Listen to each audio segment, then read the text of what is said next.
En el mundo de los deportivos accesibles existen pocos con tanta historia como el Nissan Z. Después de 50 años, continúa ofreciendo una propuesta que combina lo mejor del pasado con lo mejor del presente. Y ahora tenemos oportunidad de probar a este. Yo soy Jaime Gabaldoni y este es el Nissan Z Performance 2025.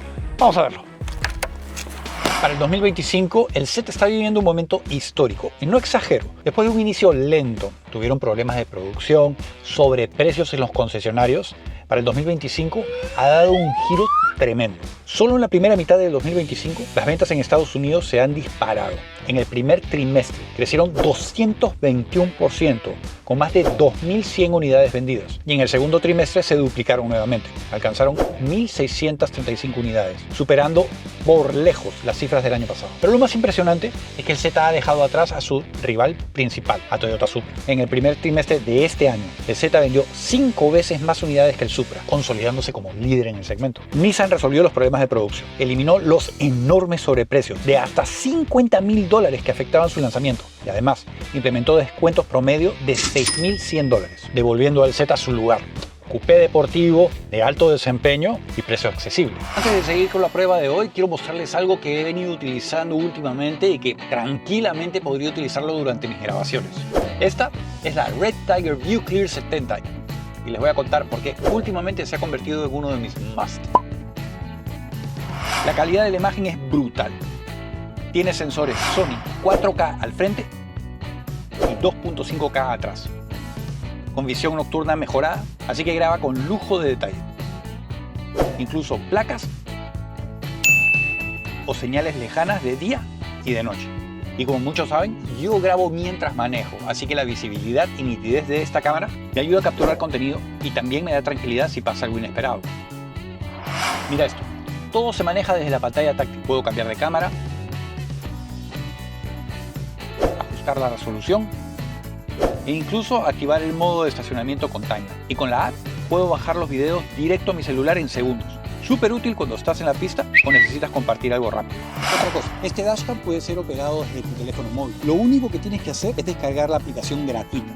Puedes conectar más de un dashcam. Una vez que lo haces, puedes controlar las cámaras, iniciar, pausar la grabación y hasta tomar fotos. Está sincronizado con el GPS, así que con esto registra no solo la ubicación, sino también el día y la hora. A través de la app tienes acceso a todos los videos que el dashcam ha estado grabando. También existen 2 archivos adicionales, donde se guardan las fotografías y las imágenes clasificadas como urgente. También puedes ajustar el configurador del dashcam, activar o desactivar el audio de la grabación, volumen, resoluciones, incluir una marca de agua, entre otras cosas. Si te preguntas por la instalación, es muy sencillo. Vienen 2 paquetes. Viene una caja y una bolsa. Tiene todo lo que necesitas, desde las cámaras, los cables, las pegatinas, hasta las herramientas. Tienes 2 opciones para la instalación. Puedes conectarlo directamente al arranque del vehículo, eso tiene sus ventajas, se activa automáticamente. Y la segunda alternativa, para personas como yo, que cambiamos de carro frecuentemente, puedes conectarla directamente al encendedor del carro. Yo llevo años manejando y grabando autos, y esta dashcam es una de las más completas que he probado.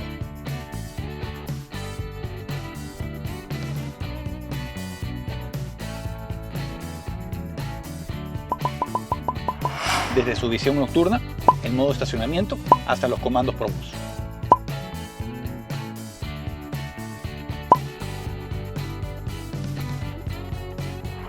Si tú también manejas seguido o simplemente quieres protegerte con buena tecnología, dale un vistazo a la Red Tiger View Clear 70. Un agradecimiento muy especial a Red Tiger por patrocinar este video.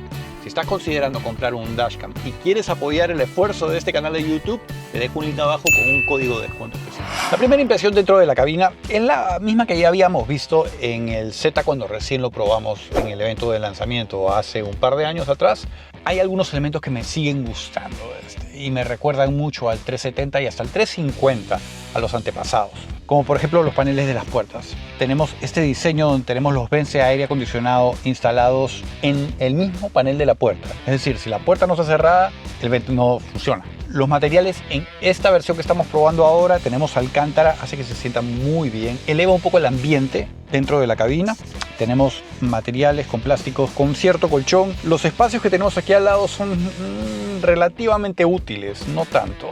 Ahora, para encenderlo, tenemos el botón de encendido aquí al lado de la palanca de cambios. Al frente tenemos el panel de instrumentos. 12.3 pulgadas. Esta ha sido una gran evolución en esta nueva generación del Z. Ha traído este carro al siglo XXI, donde tenemos el tacómetro en el centro, tenemos alguna información dependiendo de cada uno, ¿no? ¿Cuál es tu preferencia? Puedes ir modificándolo, poniendo lo que tú prefieras. Ahorita lo tenemos con el boost del turbocargador. A la derecha tenemos la temperatura de agua, la temperatura de aceite y la presión de aceite. Me parece que son indicadores válidos.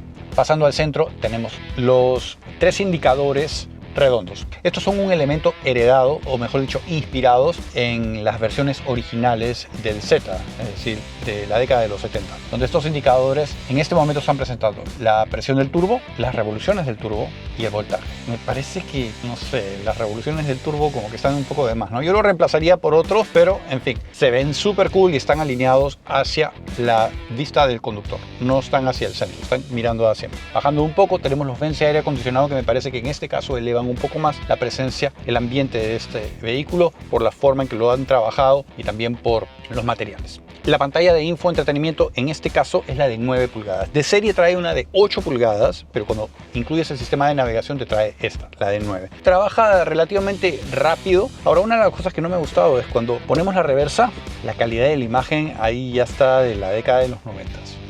Creo que esto hay que elevarlo sin duda. Aprovechando que estamos acá, la palanca para controlar la transmisión automática de 6 velocidades, en este caso, fantástica. La alternativa es la automática de 9 velocidades. Obviamente con la automática de 9 velocidades puedes andar más rápido, de 0 a 60 por ejemplo, unas cuantas fracciones de segundo. La diferencia de pesos entre estos es 66 libras, 30 kilos. Obviamente la transmisión manual es la más liviana.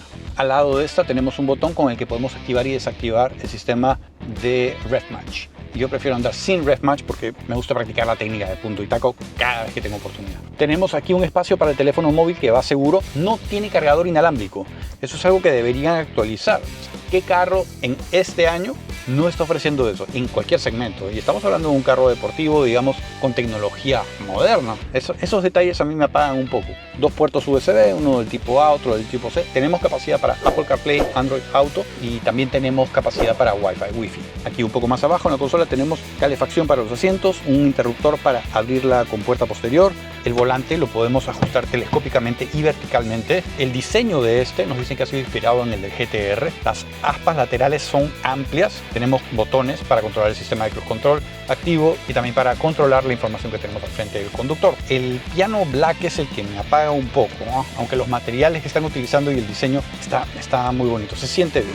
Su motor es este, un V6 3 litros Twin Turbo. Puede producir hasta 400 caballos de potencia, 298 kilovatios a 6.400 revoluciones, 350 libras-pie, 473 Nm de torque entre 1.600 y 5.600 revoluciones. Ratio de compresión 10.3 a 1. Consumo entre 18 y 28 millas por galón, 7.25, 11.9 kilómetros por litro, 13.07, 8.4 litros por cada 100 kilómetros. Tanque de gasolina 16.4 galones, 62 litros. Rango entre 295 y 394 millas, 472 735 kilómetros. Puede llegar a pesar hasta 3.602 libras, 1.634 kilos. 0-60, 4.5 segundos. Algunos detalles para señalar. Tenemos 2 cajas con filtros de aire, uno a cada lado. La barra torsional sobre el motor que puede ser ajustada.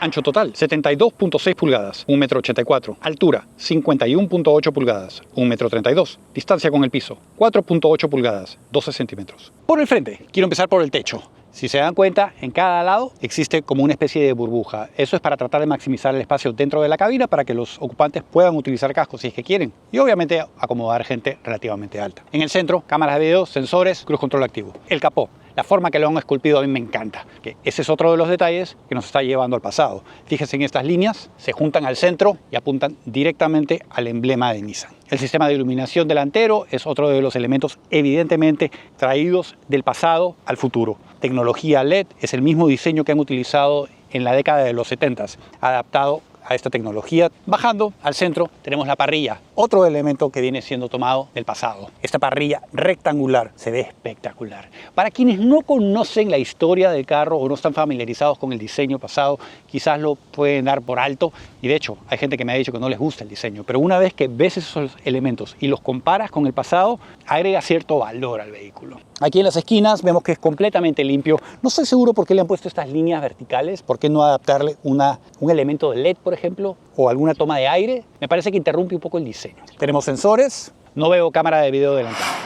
Largo total, 172.4 pulgadas, 4 metros 38. Distancia entre ejes, 100.4 pulgadas, 2 metros 55. Por el lado, empezando por atrás, miren estas caderas muy sexys, muy bien realizadas, muy bien implementadas en el resto del vehículo. El perfil, la parte más alta la tenemos al final del pilar A y luego cae hacia atrás. Clásico diseño de coupé, ¿cierto? Pero algo que lo acentúa es este filo, color aluminio. Cuando lo vi por primera vez en fotos no me gustó mucho, ¿saben? Pero ¿sabes de qué me enteré? Que el diseño ha sido inspirado en una katana, una de las espadas de los samuráis. Tiene sentido, ¿cierto? Continuando con las tradiciones, tenemos la chapa Z aquí en el pilar C. En cuanto a sus esquinas, esta unidad trae ruedas de aleación forjadas, Race. Son más rígidas, son más livianas, de 19 pulgadas en las 4 esquinas. Ahora los neumáticos varían un poco. Atrás son un poco más anchos, 275/35, mientras que en el eje delantero 255/40. En cuanto al sistema de freno, trae rotores ventilados en las 4 esquinas. Al frente, 14 pulgadas, 36 centímetros, calipers con 4 pistones. En el eje posterior, 13.8 pulgadas, 35 centímetros con 2 pistones. La línea de carácter empieza desde el frente con esta curva por el guardafangos y termina en estas manijas. Y como ven, el diseño es diferente, no es tradicional. Mantiene una forma aerodinámicamente mucho más eficiente. Bajando un poco, el captador de luz y el side seal que tenemos aquí ha sido diseñado para darte el mejor efecto aerodinámico posible. Los espejos laterales traen el color exterior del vehículo, las luces direccionales están implementadas en ellas, no trae cámaras de 360 grados y están instalados directamente en la base del pilar A. Otra cosa que me llamó la atención de este carro es que al lado tiene un sistema de iluminación y el kickplate con la letra Z iluminada son $510 adicionales. La presión que se necesita en el pedal de embrague no es ni muy rígida ni muy blanda. Yo creo que está perfecta para poder utilizarla al día a día sin necesidad de tener que ir al gimnasio para conseguir fuerza en el pie izquierdo, en la pierna izquierda, para poder operarla sin tener problemas. Aquí el apoyabrazos central tiene cierto colchón. Tenemos espacio útil, tenemos espacio para un posavasos y si necesitamos otro, podemos correr el apoyabrazos central un poco más atrás y descubrimos un segundo. Ahora, cuando sacamos la tapa, vemos que hay espacio útil, sí, no es mucho, pero en este tipo de carros es normal.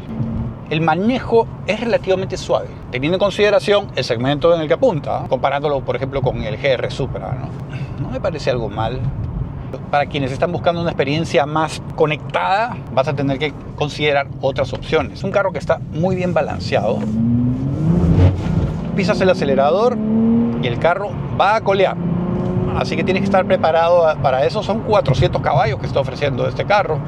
Son respetables, así que hay que manejarlos con respeto. Pero como vieron, el control de tracción intervino de manera muy sutil y nos llevó en la dirección que estábamos planeando. El sistema de freno hace un buen trabajo. Tenemos que considerar que en esta versión Performance los frenos son un poquito más grandes en la versión base, no tan grandes como en la versión Nismo.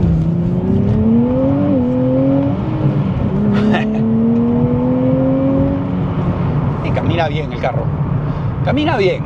Yo sé que mucha gente le ha tirado un poco de hate a este carro, pero yo entiendo el razonamiento detrás del desarrollo de este vehículo y cómo lo han concebido.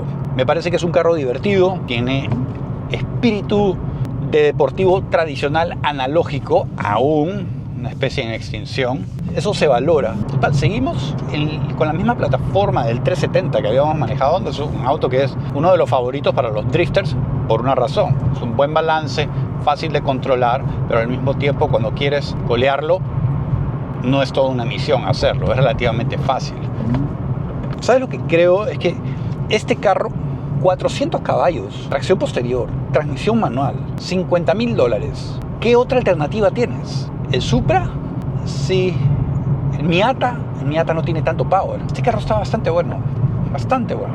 Su parte posterior, empezando por arriba, tenemos una antena tipo aleta dorsal, muy pequeñita, muy bajita, un pequeño alerón o una pequeña rampa donde además de funcionar aerodinámicamente para estabilizar el aire, han ubicado la luz de freno horizontal. La compuerta posterior, tipo hatchback, no es completamente plana, le han dado forma para llevar el aire hasta este alerón instalado sobre la compuerta. Otro poco más abajo tenemos esta barra horizontal oscura. En las esquinas tenemos el sistema de iluminación con tecnología LED, el diseño inspirado en otro de los Zetas clásicos, el 300ZX. Al centro, otra vez la chapa Z, el emblema Nissan. Aquí sí tenemos una cámara de video posterior. El paragolpes, pequeño, compacto, dividido en dos partes. El difusor bajo, aerodinámicamente funcional, y en las esquinas tenemos dos tubos de escape redondos perforados. Se ven muy bien. En cuanto a su espacio de carga, podemos acceder a él a través de un switch dentro de la cabina o a través de un switch aquí mismo debajo del logo. Espacio de carga útil, 7 pies cúbicos, 195 litros. Dentro del espacio encontramos una malla con la que podemos asegurar cosas. Tiene su propio estuche con una textura tipo fibra de carbono, así como un botiquín de primeros auxilios con el mismo estilo. Debajo del piso tenemos espacio útil. Ahí tienen alojados el subwoofer para el sistema de audio y el kit de reparación, porque este carro no trae rueda de repuesto. El sistema de iluminación que traen aquí trae bombillos incandescentes. Y por supuesto, una de las cosas que destaca es que la barra torsional posterior está extendida. Funcional 100%. Conecta directamente las torretas de lado a lado. Yo creo que vamos a esperar que Miami se duerma para poder sacarlo a pasear un rato, ¿no? ¿Qué piensan?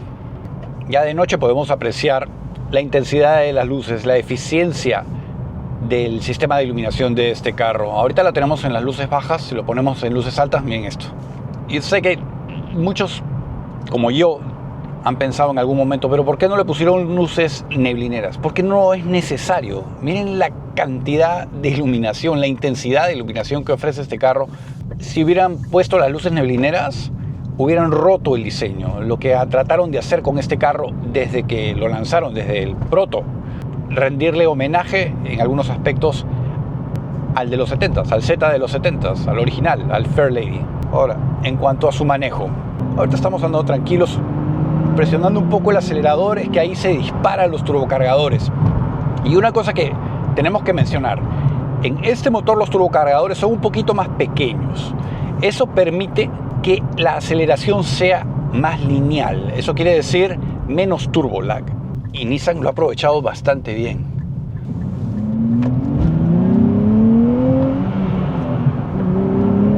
Mantiene ese rugido que yo recuerdo con mucho cariño desde el 350Z. Ese tono que no llega a ser súper ruidoso, pero sí con bastante carácter. Este carro está bueno. Me encanta el hecho de tener transmisión manual, evidentemente. Algo que cada vez estamos viendo menos en el mercado. Hay muy pocos productos que lo están ofreciendo una experiencia de manejo tan analógica como la que ofrece este carro. Y eso es algo que hay que considerar, porque a medida que pase el tiempo y veamos menos de este tipo de vehículos, el valor se va a mantener, va a aumentar.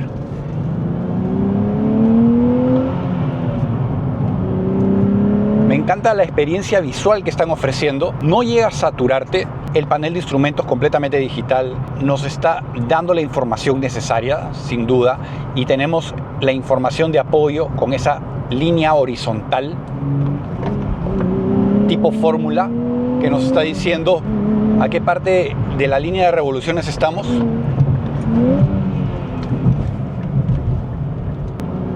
Maneja bastante bien este carro. Yo sé que no es un carro tan rígido o tan, sí, rígido como lo hemos visto, por ejemplo, en el Supra. Este carro es un poco más blando en el sentido que la suspensión tiene un poco más, se siente un poco más acolchada. El sistema de dirección se siente un poquito más suave. Obviamente eso le quita un poquito quizás en cuestiones de precisión o efectividad atravesando curvas. Sin embargo, aporta manejabilidad para el día a día.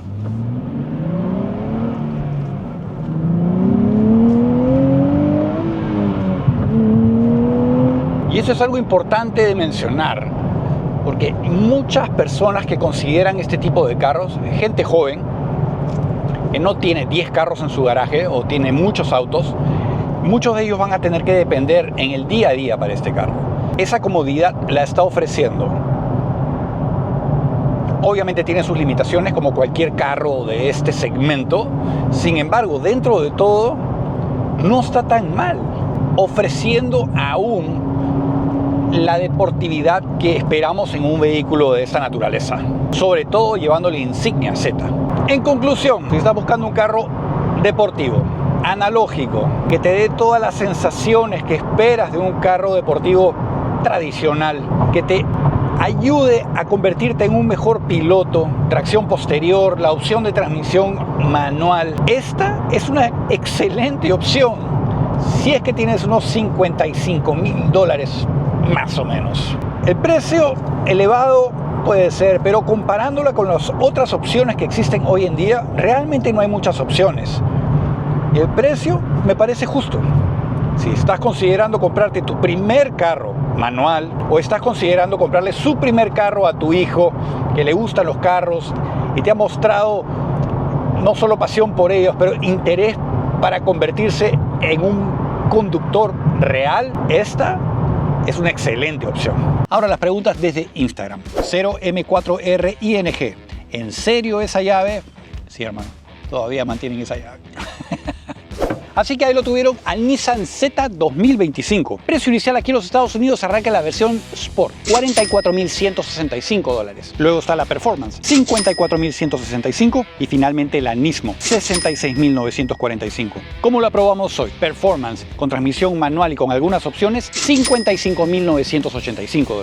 Entre sus competidores directos, realmente el principal vendría a ser el Toyota GR Supra. Otros que consideraría sería al Subaru BRZ, Toyota GR86, Mazda MX-5 Miata, el BMW Z4, los Porsche 718, el Boxer y el Cayman. Y algunas personas también consideran al Corvette, al Mustang y al Camaro como competidores. Un agradecimiento muy especial a todos los miembros de este canal. Gracias a ustedes no tenemos necesidad de tomar dinero del fabricante para traerle esta prueba de manejo. Si quieres colaborar con este esfuerzo, te dejo un link abajo para que te conviertas en miembro. Hay 3 niveles. Otra forma de colaborar, no cuesta nada. Un like, comentario, compártelo con tus amigos. Si no estás suscrito al canal, suscríbete y no te olvides de encender esa campanita. Es muy importante. Yo soy Jaime Gabaldón. Los veo muy pronto. No se mueren.